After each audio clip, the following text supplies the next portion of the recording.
My dad didn't hang up. I overheard him say, "She's foolish enough to let us stay." So I booked their Italy vacation, sold my $980,000 house, and locked every door. They returned home grinning, but the code? Denied. You know that moment when your entire world just snaps? That gut-wrenching realization that everything you thought was solid, everything you held dear, was actually a house of cards. For me, that moment wasn't some grand explosion. It was the ordinary crunch of gravel under my tires as I pulled into my driveway, only to find my beloved Aunt Alice's rose garden. 30 years of heritage, memory, and love gone. Just gone. Bulldozed into a wasteland by the very people I'd given a home to, my own parents. I'd just wrapped up a brutal 10-hour shift debugging some client interface, my brain fried, body aching. All I wanted was my quiet ranch house outside Austin, that faint, sweet perfume of roses drifting on the evening air. But as I rounded the bend, my headlights caught something alien, something monstrous. Where a vibrant tapestry of heirloom roses, bourbon beauties, and climbing Cecil Brunner once stood, now there was just a raw, flattened patch of brown dirt. Smooth. Too smooth. Like a giant, ugly putting green. Industrial rolls of artificial turf, like oversized carpet samples, were stacked nearby. And the bulldozer, it just sat there, its bucket still caked with soil and what looked horrifyingly like shredded roots. My breath hitched. My hands, still gripping the steering wheel, went numb. I sat frozen, staring at the carnage. This morning, I'd passed that garden, smiled at the early blooms on the Madame Isaac Perrier. Now, nothing. Just an empty, gaping wound where beauty used to be. My vision tunneled. I stumbled out of the car, my laptop bag forgotten, my legs feeling like they belonged to someone else as I walked towards the destruction. The air, it smelled wrong. Diesel and torn earth, not rose perfume. "Oh, you're home early." My father's voice, cheerful and utterly devoid of remorse, sliced through my shock like a hacksaw. He stood there, by the rolls of turf, hands on his hips. That same smug, self-satisfied pose he always struck when he thought he'd done something clever. Arthur Bennett, 62, a former high school football player gone soft, broad-shouldered and thick around the middle, with meticulously groomed silver hair. Dressed in khakis and a polo, like he was about to tee off at a country club, not surveying the ruins of something irreplaceable. "What?" My voice came out strangled, a pathetic croak. "What did you do?" He gestured grandly at the dirt. "Upgraded the property, Skylar. Those thorny bushes were a liability, lowered the property value. Do you know how many times I've gotten scratched just walking past them? A putting green, though, now that's class. That's the kind of feature that says successful people live here." My mother, Kate, emerged from the house, 2 glasses of iced tea in hand. 60, but still trying to cling to 40 with her blonde highlights, excessive jewelry, and a tunic top that probably cost more than my monthly grocery budget. She'd been pretty once, I thought, before bitterness had etched itself into the lines around her mouth. "Skylar, don't just stand there gaping," she said, handing Dad his tea. "You could at least thank your father for improving your property. The neighbors are going to be so jealous." "Thank him?" The words felt like sandpaper in my throat. You destroyed Aunt Alice's garden. A bunch of weeds that attracted bees and took up valuable space," Dad interrupted, taking a long, leisurely drink of his tea. "Your aunt had no sense of modern landscaping. This is a ranch property, Skylar. It should look refined, not like some overgrown cottage. Those roses were heritage plants." My hands were shaking so hard I had to clench them into fists. Some of them were over 50 years old. Aunt Alice is dead," Mom said flatly. "And she left you the house, not her garden hobby. Frankly, I think she'd be pleased to see the property being managed by people with actual taste." The workers, already unrolling the artificial turf, glanced my way. One caught my eye, saw my face, and quickly looked away. They were just doing a job. They didn't care that they'd just bulldozed my last tangible connection to the only family member who had ever actually loved me. "You had no right." My voice cracked, betraying the fragile composure I was desperately clinging to. "This is my house. You had no right to, no right?" Dad's face darkened, his eyes narrowing. He took a step towards me, and I instinctively recoiled. I am your father. I've been living under this roof for 2 years, paying my dues, putting up with your rules and your attitude. I have every right to make improvements that benefit the household. Or did you forget that you invited us to live here? That was always the spin, wasn't it? That I had invited them. The truth was messier, and it sat like a lead weight in my stomach. 2 years ago, they'd declared bankruptcy. Dad's investment opportunities, which I'd learned, actually meant gambling on penny stocks and lending money to equally broke friends, had finally caught up to them. They'd lost their house to foreclosure. Mom had called me in hysterics, swearing they'd be homeless, that Dad's knee was too bad for him to work, that they just needed somewhere to stay for, maybe 3 months. Tops. While they figured things out. And I, like an utter idiot, had said yes. Aunt Alice had died 8 months before that, leaving me her custom brick ranch house on 3 acres of Texas Hill Country. It was worth over $1 million, a ridiculous windfall for a 28-year-old UX designer crammed into a tiny downtown Austin apartment. The property taxes alone were $25,000 a year, but I was managing. Remote work paid well, and I was careful. When my parents asked to stay temporarily, I convinced myself it was the right thing to do. Filial duty. Family obligation. All those things drilled into me since childhood. 3 months became 6. 6 became a year. Now it was 2 years, and they'd completely taken over. They'd moved into the master wing, the entire east side of the house, with its spa bathroom and private patio, claiming Dad's bad knee meant he couldn't handle stairs. Never mind that my home office was upstairs, and I climbed those stairs a dozen times a day. Never mind that I'd watched Dad take those same stairs just fine when he wanted to raid the storage closet for my aunt's vintage bourbon. They contributed $0 to household expenses. No groceries, no utilities, no property tax. When I'd tried to bring it up, delicately, Mom had cried and said I was punishing them for being poor, and Dad had gone silent and cold for 3 days until I apologized. They treated the house like it was theirs. They threw parties. They rearranged furniture. They criticized my decorating choices, my cooking, the friends I invited over. And I had let them. Because I was weak. Because I didn't know how to say no. Because some broken part of me still believed that if I was just good enough, patient enough, generous enough, they might finally act like parents instead of parasites. But this was different. The rose garden wasn't just plants. It was Aunt Alice's legacy. It was where I'd spent summers as a kid, helping her prune and mulch, listening to her stories about each variety, the Madame Hardy from a French nursery, the Reine de Violet that survived the '89 freeze, the climbing Don Juan that covered the arbor where she'd scattered my uncle's ashes. It was the only place on the property that still felt like hers, like mine. And they had bulldozed it for a freaking golf course. I want it put back, I said. My voice came out harder, colder, than I'd ever heard it before. I want you to call these workers off, return the turf, and figure out how to restore what you destroyed. Dad actually laughed. A sharp, ugly sound. Put it back? Skylar, those plants are in a dumpster halfway to the landfill by now. What's done is done. Then you can replace them. There are heritage rose nurseries. You can. I am not spending a dime on those thorny death traps. Dad cut me off, setting his tea glass down on the patio table with a decisive thunk. The putting green is happening. The turf is already paid for your credit card, by the way, since you're the one with the account access. You're welcome. The ground tilted under my feet. You used my credit card? It's a household expense, Mom said, as if this was the most obvious thing in the world. The card you gave us for emergencies. A putting green is not an emergency. I shouted, my voice rising. Don't you raise your voice at your mother. Dad snapped. His hand shot out, grabbing my upper arm, fingers digging in hard enough to bruise. We've put up with your attitude for 2 years, young lady.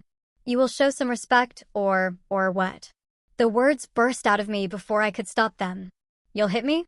You'll throw me out of my own house. For a second, I saw something flicker in his eyes. Not shame. Something colder. Calculation. Then he released my arm and stepped back, forcing a smile. Nobody's hitting anybody. You're being dramatic. This is a good thing, Skylar. Once the green is installed, I'll finally have somewhere to practice my short game. Maybe you could learn to play. We could do it together. Father-daughter bonding. I looked at him. Really looked at him. At the fake warmth in his expression that didn't reach his eyes. At Mom hovering behind him, already mentally redrafting the narrative where I was the ungrateful daughter throwing a tantrum over a few flowers. Something in me, something that had been bending for 2 years under the weight of their entitlement, finally snapped. Not broke.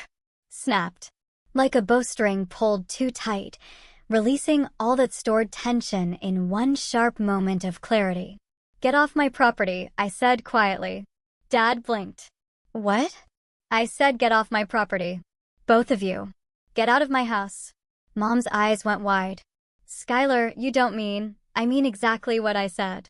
My voice was steady now, cold and clear. "You have overstayed your welcome by 2 years. You have taken advantage of my generosity at every turn. And now you have destroyed the one thing in this house that actually mattered to me. And you're standing there acting like I'm the problem. So, get out." Dad's face went red. "Now you listen here. No, you listen." I pulled my arm free from where his fingers had left white marks on my skin. "This is my house. My name on the deed. My property taxes keeping the lights on. And I want you gone." For a heartbeat, I thought he might actually leave. Might grab Mom and storm off in a huff, giving me the gift of an easy exit. Instead, he smiled. It was the kind of smile a cat gives a cornered mouse. "No," he said simply. "Excuse me." I said no. He picked up his tea again, took a leisurely sip. "We are not leaving. This is our home now. You invited us. We are established residents with tenant rights. If you want us gone, you'll have to evict us. And good luck with that. Do you know how long an eviction takes in Texas, especially for elderly tenants with medical conditions?" He tapped his knee. "My lawyer says we've got a strong case for hardship exemption." The world tilted again. "Your lawyer? Did you think we were stupid?" Mom chimed in, saccharine sweet. "We've been consulting with an attorney for months, Skylar. You can't just throw us out on the street. That's illegal." They had been planning this. Consulting lawyers. Establishing residency rights. While I paid for their food and their electricity and their damn putting green. I had thought I was being kind. Turns out, I had been played. Dad turned back to the workers. "Gentlemen, let's get that turf laid. I want to practice my stroke before sunset." I stood there alone in the yard, watching them install artificial grass over the grave of my aunt's roses. For the first time in my life, I understood what real hatred felt like. But I didn't cry. Not yet. I walked back to my car, grabbed my laptop bag, and went inside, up the stairs to my office. I closed the door, locked it, and sat down at my desk. Then, and only then, did I let myself fall apart. I allowed myself exactly 10 minutes of gut-wrenching grief. Then the survival instinct kicked in. I washed my face, drank a glass of water, and got back to work. Work was the one thing I could control. My design portfolio, my client relationships, my income, those were mine.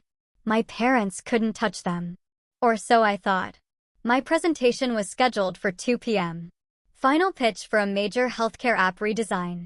6 months of work, culminating in 1 hour-long Zoom call with the executive team. If they signed off, I'd invoice $45,000. Enough to cover property taxes and put some breathing room back in my savings after 2 years of supporting 3 people on 1 income. I spent the morning rehearsing, triple-checked my slides, made sure my lighting was good, my background professional, my internet connection stable. I even put a note on my office door, important client call 2 to 3 p.m. Do not disturb. At 1:55, I logged into Zoom, muted myself, and waited. By 2:05, all 8 executives were on the call. I unmuted, smiled professionally, and launched into my presentation. "Good afternoon, everyone. Thank you for taking the time today. I'm excited to walk you through the final UX architecture for the patient portal redesign." I was 15 minutes in, right in the middle of explaining the medication reminder flow, when my office door banged open. I jumped, fumbling for the mute button, but my father's voice was already booming through my speakers. "See? Skylar's got the best setup in the whole house. Look at this view. A group of people filed into my office behind him, 5 or 6 of them, all around my parents' age, holding cocktail glasses. Day drinking, of course.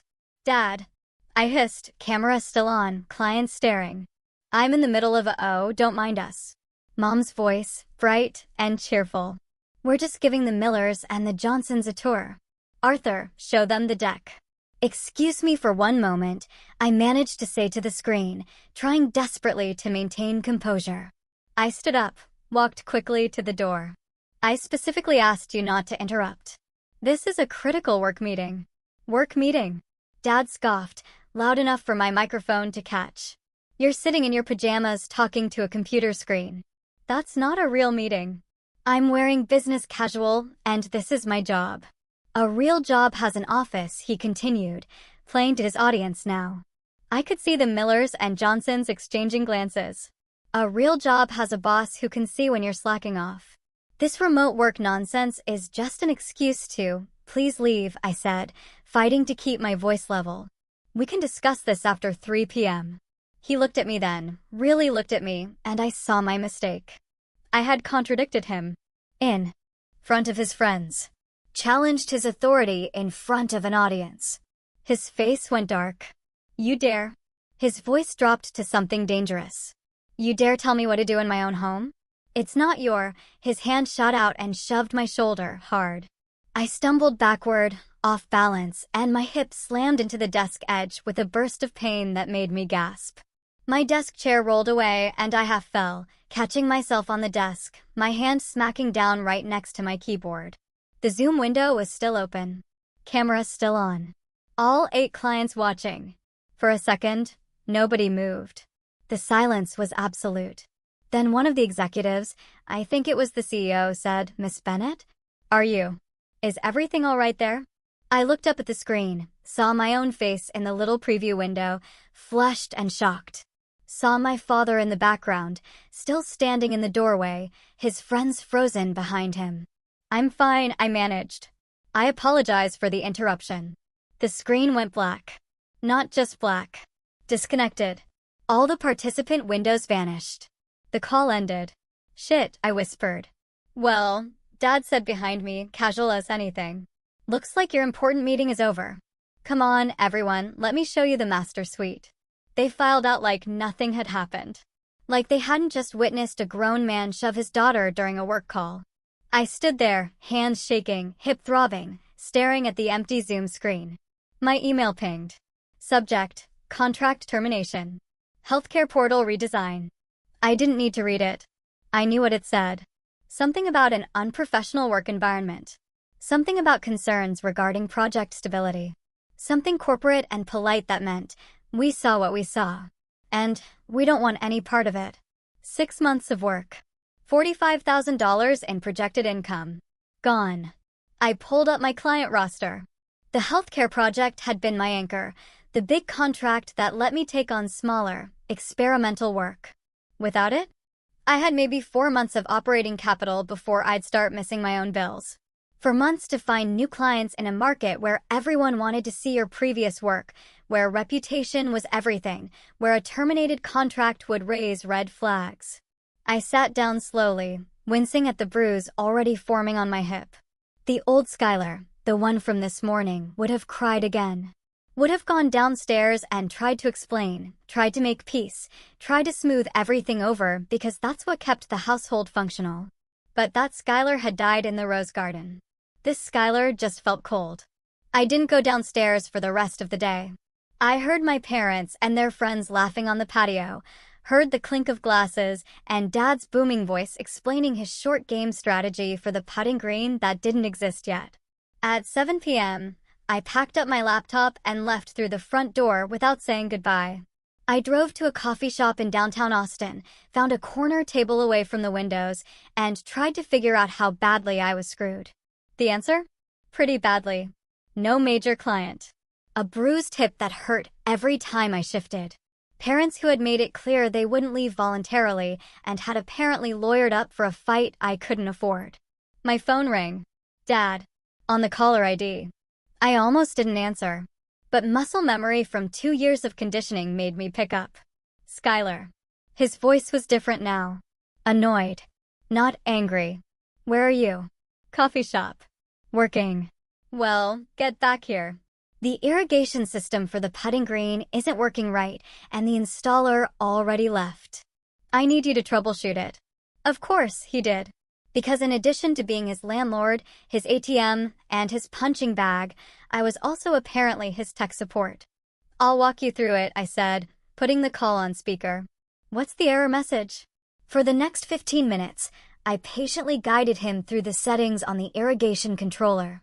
Press this button. Turn this dial. No, the other direction. Yes, I'm sure. Got it, he finally said. The zone timer was set wrong. Fixed now. Great. But he stopped. Because I had heard something in my earbuds that made my blood turn to ice. A rustling sound. Then Dad's voice. But not directed at me. Directed at someone else. The phone was still on. He had tried to hang up and failed. The buttons on smartphones could be finicky when you had dirty hands from gardening. He had fumbled it, set it down instead of ending the call. I could hear everything.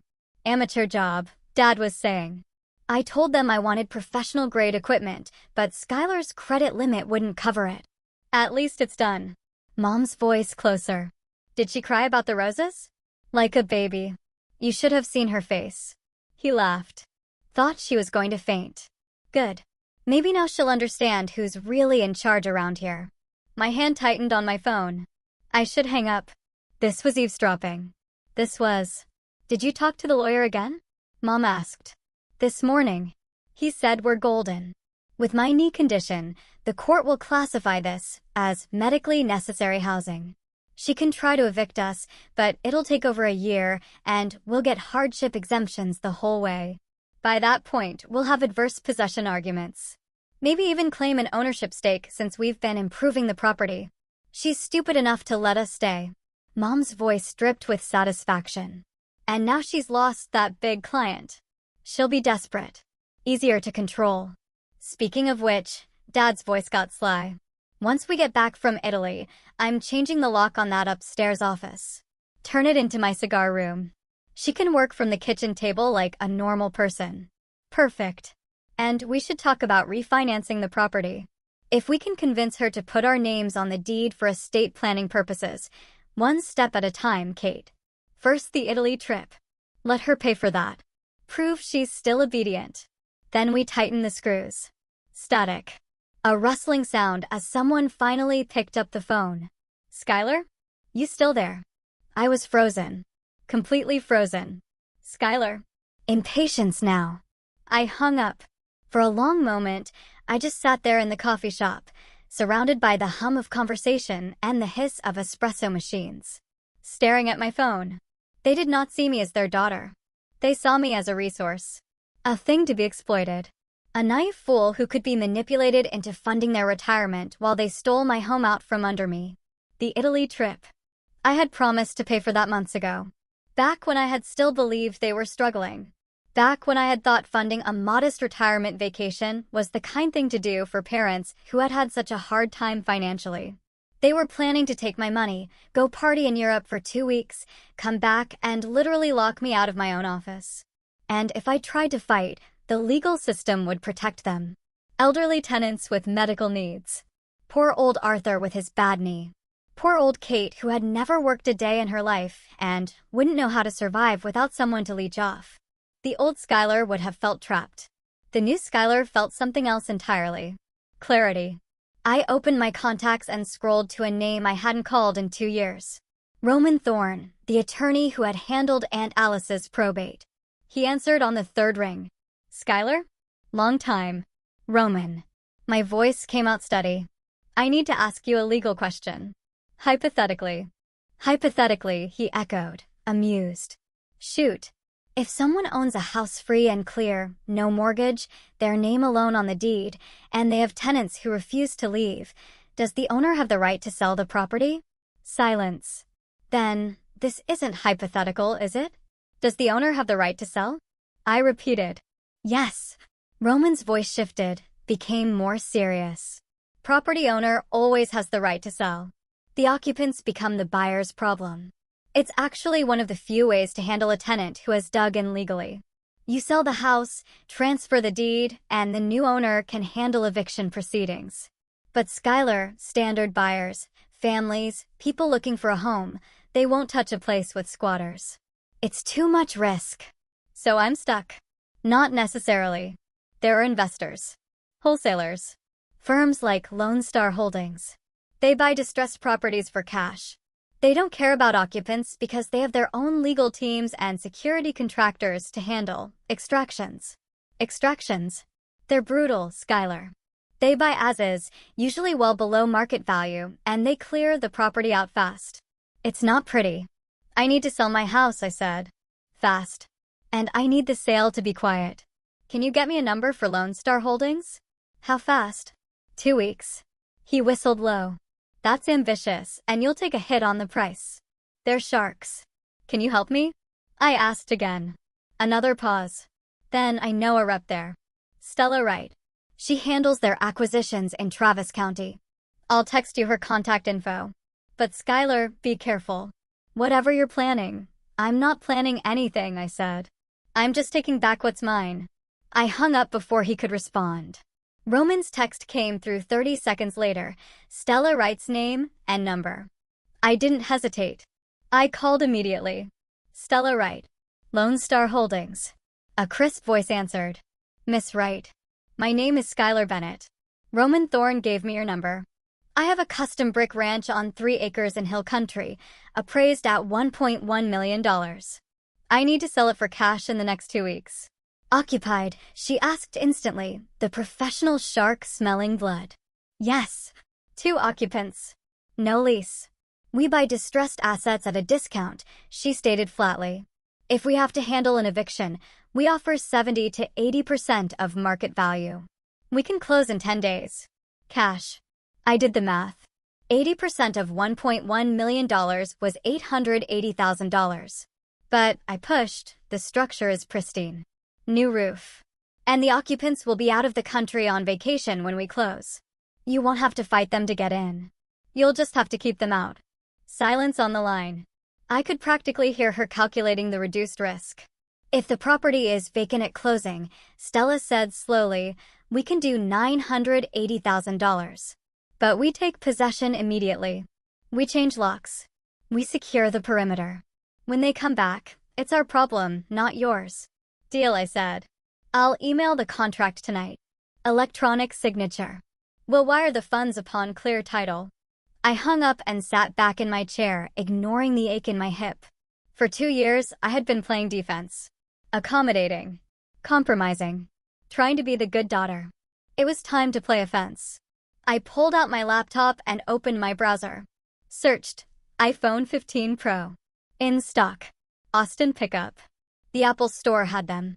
I could pick one up tonight. Phone B. The lifeline. The phone that would hold my work email. My banking apps. My 2-factor authentication codes. The phone my parents would never have access to. Phone A. My current iPhone 11 Pro Max would become the trap. The bait. The thing that made them believe they still had control. I placed the order and stood up, wincing slightly. Tomorrow, the real work would begin. Tonight, I just needed to stop shaking.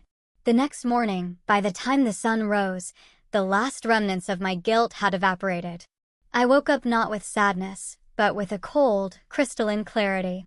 I walked into the kitchen at 7 a.m. to find Dad making coffee, like he was the lord of the manor. Mom was at the table, scrolling through her phone. Oh, good, you're up? Mom said, without looking at me. We need to finalize the Italy arrangements. Arthur wants to upgrade the flights to business class, Coach is terrible for his knee, and I found this absolutely darling hotel in Tuscany. I poured myself coffee, watching the steam rise. I'll look at the flight options today. Mom beamed. Wonderful. Oh, and we'll need spending money. Maybe $3,000? For dinners and souvenirs. Fine. They both blinked. The fight they were bracing for never came. Really? Mom's eyes narrowed slightly, suspicious of the easy victory. Really? I set down my mug, forcing a smile that didn't reach my eyes. You're right. You deserve a nice vacation. After everything you've been through financially, you should enjoy yourselves. Dad relaxed, satisfied. That's more like it. I knew you'd come around. Family takes care of family, Skylar. That's what your aunt would have wanted. Aunt Alice would have set the house on fire before she let these vultures pick over her life's work. But I just nodded. I'll book the flights this morning. Later that morning, my phone rang. It was Stella Wright from Lone Star Holdings. We've reviewed the title, she said, businesslike and cold. It's clean. We're ready to move forward. The contract is in your inbox. $980,000 cash. Closing date is set for Friday the 14th. Excellent. Just to reiterate, Ms. Bennett, we are buying this as an investment vehicle. The moment funds are wired, our security team takes control of the asset. We do not tolerate trespassing. You're sure the occupants will be gone? They leave for Italy in 48 hours, I confirmed. The house will be empty. Perfect. Sign the papers and we're in business. After hanging up, I sat at my desk. $980,000. Combined with my savings, I would have nearly $1 million. Enough to disappear. Enough to start over. But first, I had to get them on that plane. The next 2 days were a masterclass in deception. I played the submissive daughter perfectly. I upgraded their flights to business class. I booked the 5-star hotel with the vineyard views.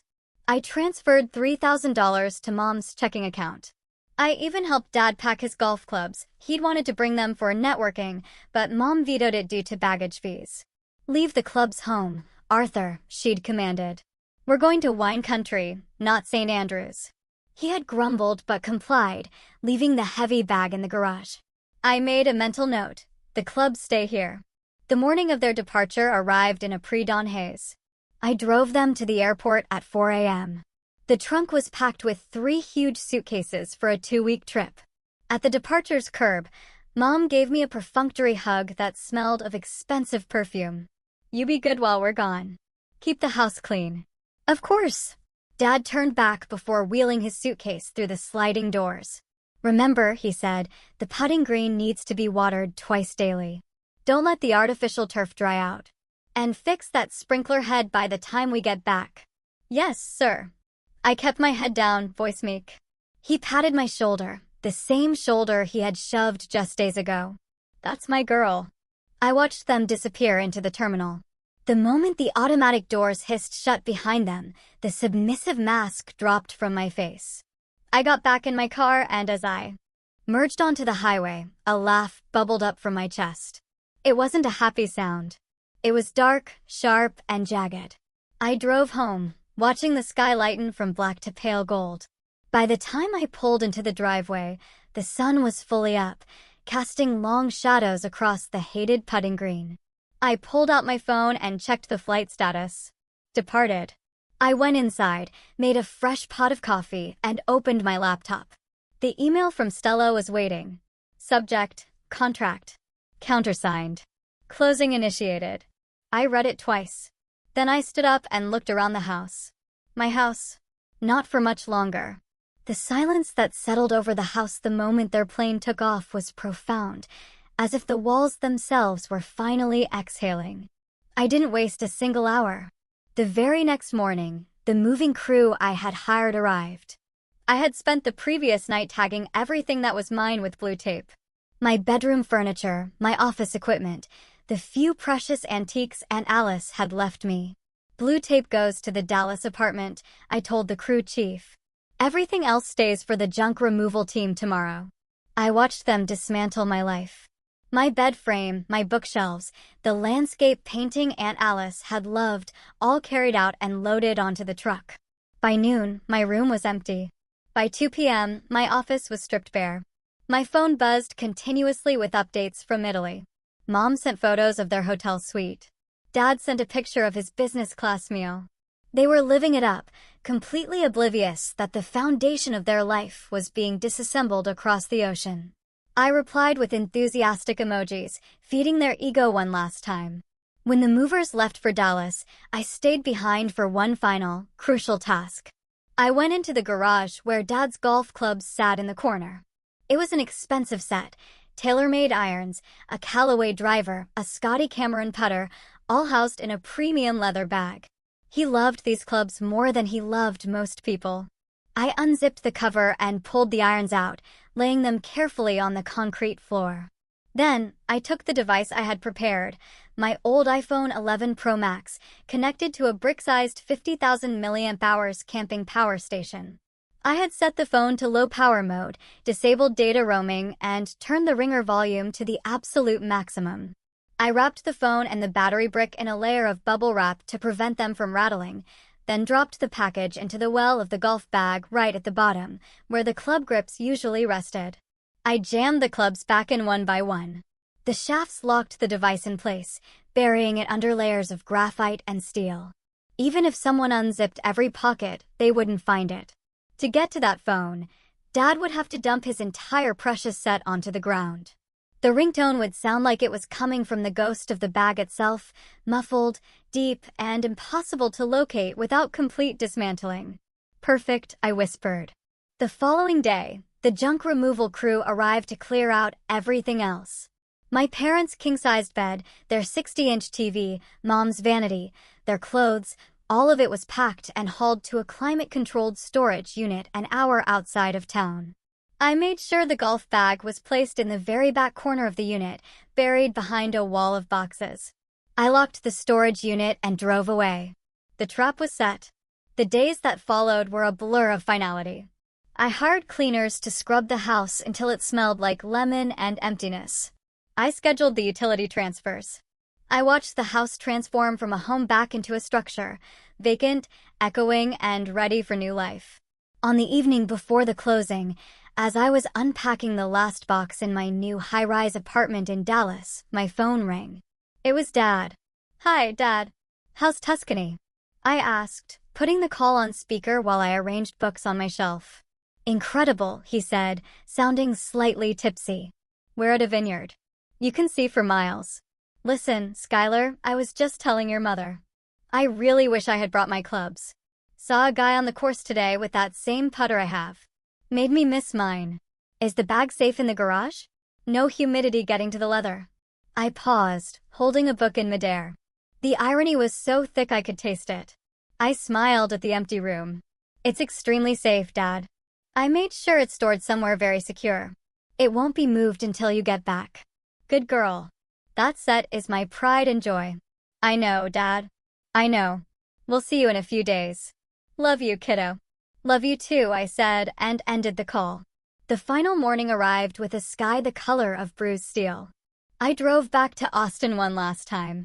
There was no sentimental walkthrough with a nice couple. I met a courier from Lone Star Holdings in the driveway. He didn't even go inside. He just took the keys, handed me a packet of final disclosures, and checked the property off on his iPad. "Assets secured," he muttered into a Bluetooth headset. "Boarding crews will be here at 1400 hours. ASAP." Before I left the house for the last time, I stopped at the smart home control panel in the hallway. Fingers flying across the screen, I initiated the ownership transfer protocol. I deleted user, Dad, and user, Mom. I wiped the entry logs. Finally, I disabled the remote notification system. When my parents eventually returned and tried their old code, no alert would come to my phone, no chime would welcome them. Just a cold, red light blinking, access denied. The house was no longer intelligent. For them, it was now just a fortress specifically designed to keep them out. We met at the title company at 1 p.m. The room smelled of stale coffee and printer toner. I signed page after page of legal documents, each signature severing a tie to my past. At 2:51 p.m., my phone buzzed. Wire transfer received, $947,382.19. The money was real. The house was gone. The deed was done. I walked out of the office building and into the blinding Texas afternoon sun. My parents were still in Italy, sleeping off a wine hangover, completely unaware that they were now homeless. I got into my car, turned on the radio, and drove toward the highway. I didn't look back. 3 days drifted by in a strange, suspended reality. I knew what was coming, but the waiting was its own form of torture, the good kind, like anticipating the punchline of the world's longest, most expensive joke. I threw myself into work. Reached out to old clients. Pitched new projects. Rebuilt the professional reputation my parents had damaged. The apartment in Dallas became my command center. Coffee at dawn, design work until noon, afternoon meetings via Zoom with my camera on and my background carefully neutral. Nobody needed to know I had just sold my house. Nobody needed to know I was hiding. Then came the 14th day. Judgment Day. I woke up at 6 a.m., too anxious to sleep. Checked the flight status on my laptop. On time. Arrival at Austin Bergstrom, 8:19 p.m. Lone Star Holdings had taken possession of the property 4 days ago. According to Stella, their asset preservation team had already been through. They had secured the perimeter, drained the pool to save on maintenance, and posted signage. I spent the day in a state of hyper-awareness, watching the clock tick toward evening. At 7 p.m., I ordered takeout and barely touched it. At 7:45, I started refreshing the flight tracker obsessively. Landed. 8:19 p.m. They were home. Or rather, they thought they were going home. I imagined them collecting their luggage, tired but happy. Tanned from the Italian sun, full of stories about art and wine and la dolce vita. The line at customs was notoriously long at this hour, and baggage claim would take forever with their oversized suitcases. At 9:45 p.m., I pulled up the home security camera app on my phone, the one connected to the Ring doorbell I'd installed last year. I still had admin access. The investment firm hadn't swapped the hardware yet, only the locks. I watched the dark driveway, the empty porch, the house sitting silent under the exterior lights. At 10:05 p.m., headlights appeared. A taxi pulled into the driveway. I watched the grainy footage as both passenger doors opened. My parents climbed out, Dad stretching his back, Mom already directing the driver to help with luggage. They paid. The taxi drove away. Then they were alone in the driveway, surrounded by suitcases, staring at their kingdom. Dad walked to the front door first, pulling out his phone to access the code I had given him 2 years ago. He punched it into the smart lock keypad. Red light. Access denied. He tried again, slower this time. Same code, carefully entered. Red light. Kate, what is the door code? His voice carried through the Ring doorbell's audio, tinny but clear. Same as always, 5283, your birthday. He tried it a third time. Red light. Access denied. Is your phone acting up? Mom asked, pulling out her own phone. Use mine. She tried. Red light. I watched Dad's face cycle through confusion, annoyance, then the first flicker of fear. Maybe the battery died, Mom said uncertainly. Try the back door. They left their luggage on the front porch, suitcases full of Italian souvenirs and dirty laundry, and walked around the side of the house. I couldn't see them anymore, but I knew what they would find. All the doors locked, all the codes changed, all their access revoked. A minute later, they reappeared on camera. Dad was on his phone now, pressing it to his ear with increasing agitation. Calling me. Calling phone A. In a storage unit an hour away, my old iPhone 11 Pro Max began to ring. The sound would be muffled by the golf bag, distorted by the enclosed space, but it would ring and ring and ring. No voicemail picked up. I had disabled that feature. They would just hear it ring endlessly, a phone that was clearly on but mysteriously unanswered. I watched Dad pull the phone from his ear, stare at it, and try again.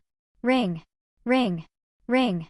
On my end, I saw the missed call notification appear on phone B, forwarded from my old number, but I didn't answer. Dad tried the back door again, this time rattling the handle aggressively. Then he walked to the large sliding glass door that led from the patio to the living room. He pressed his face to the glass, hands cupped around his eyes to see through the reflection. I saw him go completely still. Then I saw him stagger backward, nearly falling. Kate. His voice had gone thin. Kate, look. Mom hurried over, peered through the glass. The living room was empty. No furniture, no TV, no curtains. Just bare walls and hardwood floors reflecting the exterior lights. What? Mom's voice cracked. What happened to? Where is all our? Suddenly, the darkness of the driveway was cut by high-beam headlights. A black SUV, unmarked and sleek, pulled up right behind their luggage, blocking the exit. A man stepped out. He wasn't a neighbor. He wasn't a friendly architect. He was wearing a dark suit that looked expensive and a demeanor that looked lethal. He held a clipboard. "Can I help you?" the man asked. His voice was not polite. It was the voice of a man who dealt with problems for a living. Dad spun around. "Who the hell are you? What are you doing in my driveway?" "I could ask you the same thing," the man replied, walking forward. He didn't stop until he was uncomfortably close. "I am the asset manager for Lone Star Holdings. We own this property, and you are trespassing." "Trespassing?" Dad sputtered, face going purple. "We live here. This is my daughter's house, Skylar Bennett. I am her father." The man didn't blink. He pulled a document from his clipboard and held it up. It was a copy of the deed. "Skylar Bennett sold this property to Lone Star Holdings 14 days ago," he stated coldly. "The sale is recorded with Travis County. The property was acquired as a distressed asset, delivered vacant." "Sold?" Mom screamed. "That is impossible. We were just here 2 weeks ago." "And now you're not," the man said.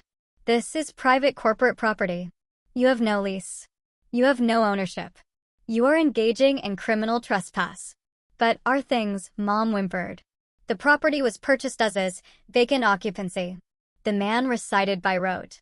"Anything left on the premises after closing is considered abandoned property. My crew cleared this unit 4 days ago." "You threw away our things?" Dad lunged forward, his face contorted with rage. "I'll sue you. I'll sue this whole damn company." The man didn't flinch. He just tapped his earpiece. "Dispatch, I have 2 hostiles at acquisition site. Send local PD for criminal trespass removal." He looked back at Dad. "I have a security team 2 minutes out, and the sheriff is on speed dial. You can leave now, voluntarily, or you can leave in the back of a squad car. Your choice." "This is fraud," Dad yelled, though his voice was shaking. "My daughter wouldn't." "Your daughter signed the closing documents electronically and wired the title," the man interrupted. He pulled a business card from his pocket and flicked it toward Dad. It landed on the concrete. "Here is the number for our legal department. Do not come back here. If you step foot on this lot again, you will be arrested." He turned to the SUV driver. "Get the bags off the porch. Put them on the curb." 2 large men got out of the SUV. Without a word, they walked past my stunned parents, grabbed the expensive Italian suitcases, and marched them down the driveway to the public street, dumping them on the asphalt. "You have 5 minutes to vacate the premises," the asset manager said, checking his watch. I watched my parents stand there in the driveway, utterly defeated. The power dynamic had shifted so violently, they couldn't process it. This wasn't a family squabble. This was corporate machinery crushing them. Dad tried calling me again. In the storage unit, my old phone rang and rang and rang. "She's not picking up," he whispered, staring at the phone. "Arthur." "The police," Mom whimpered, looking at the stone-faced men guarding the house. "We have to go." Dad grabbed their suitcases from the curb, his movements jerky and desperate. Mom stood frozen until he barked at her to help. Together, they dragged their luggage down the road, away from the house that was now just a line item in an investment portfolio. The Ring camera watched them vanish into the darkness. The asset manager watched them go, then turned and walked back to his SUV. I closed the Ring app and sat back on my couch, hands shaking slightly. It was done. I waited exactly 1 hour. Let them check into whatever hotel they had found. Let them try calling me a dozen more times, hearing that maddening ringtone echoing from somewhere they couldn't reach.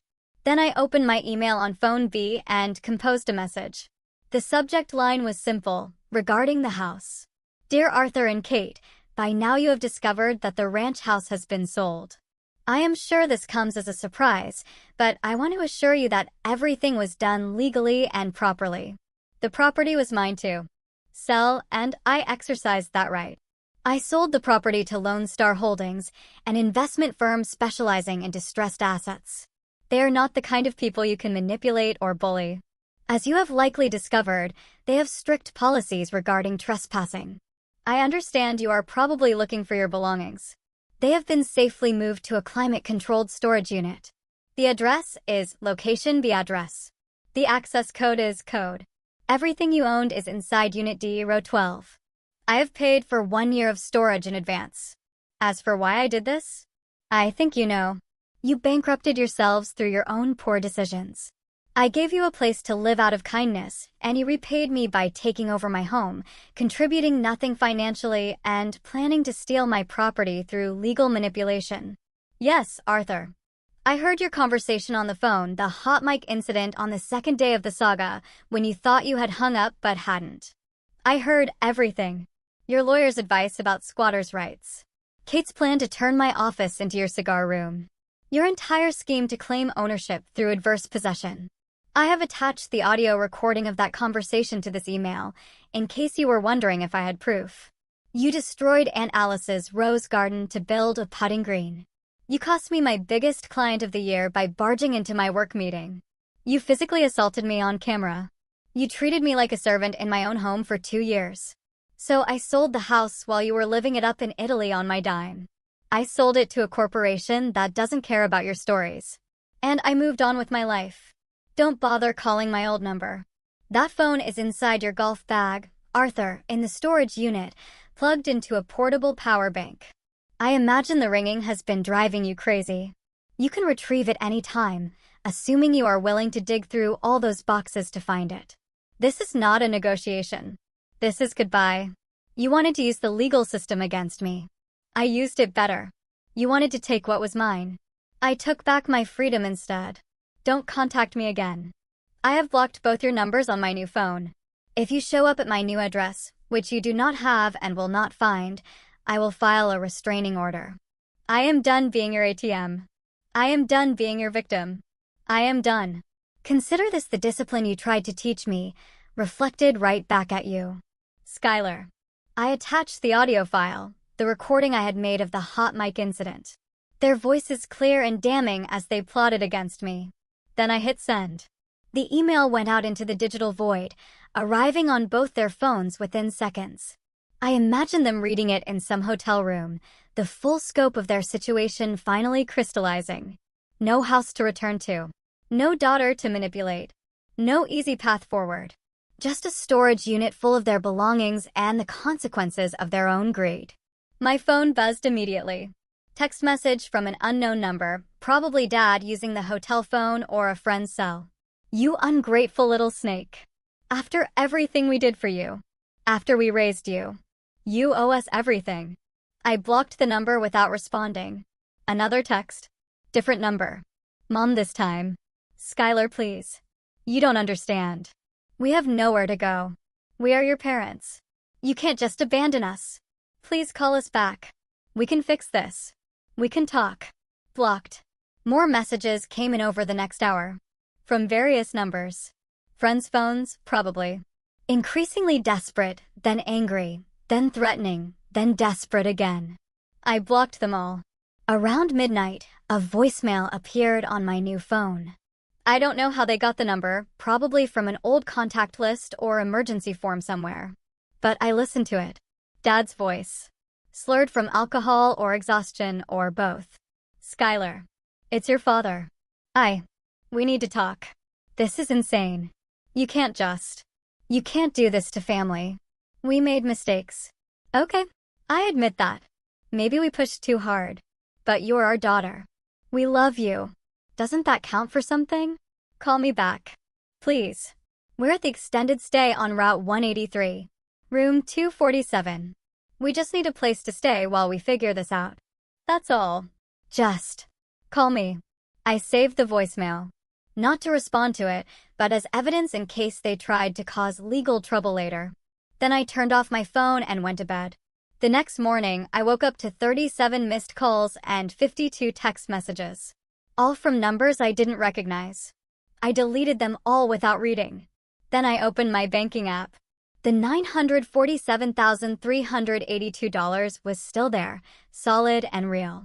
I transferred $250,000 to a high-yield savings account. Set aside $150,000 for estimated taxes on the sale.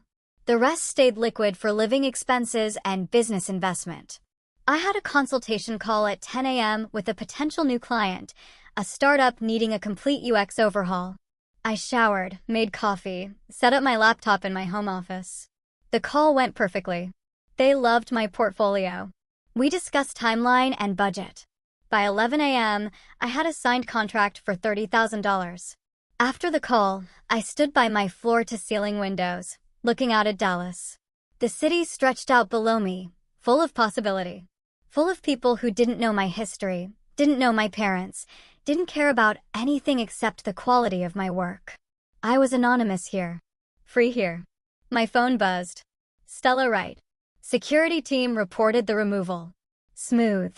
House is currently being boarded up for renovation. Pleasure doing business with you, Skylar. Perfect, I typed back. Thank you for everything. Fresh start. That's exactly what this was. I thought about Aunt Alice, about her rose garden and her kindness and the inheritance she had left me. She had wanted me to have security, to have a beautiful place to build my life. My parents had turned that gift into a prison, so I had burned it down and walked away. And if the fire also burned them? Well, they had lit the match when they destroyed those roses. I spent the rest of the day working, planning, building. Sketched out designs for my new client, updated my portfolio website, researched apartments in Dallas that allowed long-term leases. My parents kept calling. I kept blocking. By evening, the calls slowed.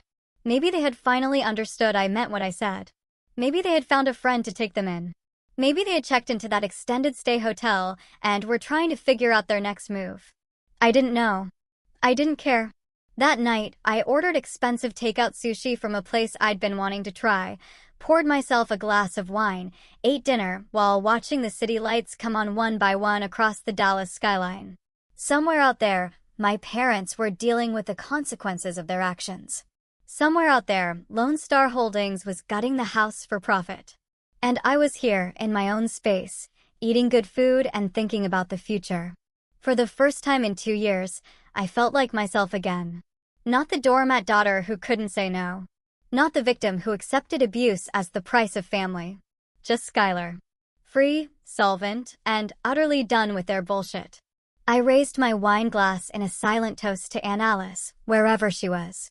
I hope you understand, I thought. I hope you would have done the same thing. The city lights twinkled back at me, beautiful and indifferent. And I smiled. For months have drifted by since that fateful night, carrying the past away like leaves on a river. I'm sitting on the balcony of my apartment in Dallas, watching the sunset paint the skyline in shades of amber and rose gold. The air here is different. Quiet. Peaceful. No sound of golf clubs clanking against the garage wall at 6 in the morning. No raised voices demanding I make dinner or do their laundry. Just the gentle rustling of wind through the leaves of my newly planted rose bushes. They're arranged in large ceramic pots along the balcony railing, 6 of them, each one carefully selected to mirror Aunt Alice's original garden. David Austin roses mostly. The same pale pink Eden climbers, the same deep crimson Munstead woods. I water them every morning, checking for new blooms with the same reverence Aunt Alice used to show. It's not the same as having 3 acres of garden space. But it is mine. All mine. My studio is thriving. I used a significant portion of the house proceeds, $200,000, to open Bennett Design Company in downtown Dallas. Glass walls. Exposed brick. Standing desks with dual monitors. I hired 2 junior designers and a project manager. We specialize in UX/UI for healthcare apps, and we're already booked out 3 months in advance. Turns out, when you're not spending 16 hours a day being someone's unpaid servant, you have the energy to build something remarkable. My phone buzzes, the new iPhone 15 Pro, the one that holds my actual life. It's a text from Roman Thorne, my attorney. Thought you would want to know. Arthur called my office again today. 5th time this month. Still threatening to sue Lone Star Holdings. I heard their legal team sent him a cease and desist for harassment. He has no legal standing. The house was yours. The sale was legal. Have a good evening, Skylar. I smile, setting the phone down on the wrought iron table. I can picture Dad's face, red and sweating, probably calling from whatever cheap cell phone he managed to scrape together. The irony is not lost on me. According to my former neighbor Carol, who still texts me updates because she's delightfully nosy, my parents are renting a third-floor walk-up in a rundown apartment complex on the east side of Austin. No elevator. 3 flights of stairs. Every single day.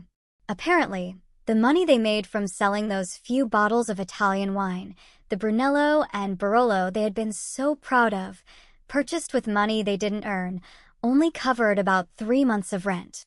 After that ran out, they had to dip into what little savings they had left from Dad's failed retirement fund, the same fund they had decimated with their entrepreneurial ventures and golf club memberships. Carol told me Arthur's knee is worse now. All those stairs. He uses a cane, she said. Kate does all the grocery shopping because he can't make the climb more than once a day. I should feel guilty. I wait for it, that gnawing sensation in my stomach that used to come whenever I disappointed them. It does not come. Instead, I stand and walk to the railing, running my fingers over the soft petals of a newly opened bloom. Aunt Alice's roses. Her legacy continued in a different form. I hope you understand, I whisper to the wind, to her memory, to whatever part of her might still be watching. I didn't sell your house to hurt them. I sold it to save myself. The house was never just brick and mortar. It was a trap, a golden cage they had built around me with manipulation and guilt. Aunt Alice didn't leave me that property so I could become my parents' retirement plan, their live-in maid, their punching bag when things didn't go their way. She left it to me so I could have freedom, security, a foundation to build my own life. And that is exactly what I did. I water the roses as the sun disappears below the horizon, the city lights beginning to twinkle like stars.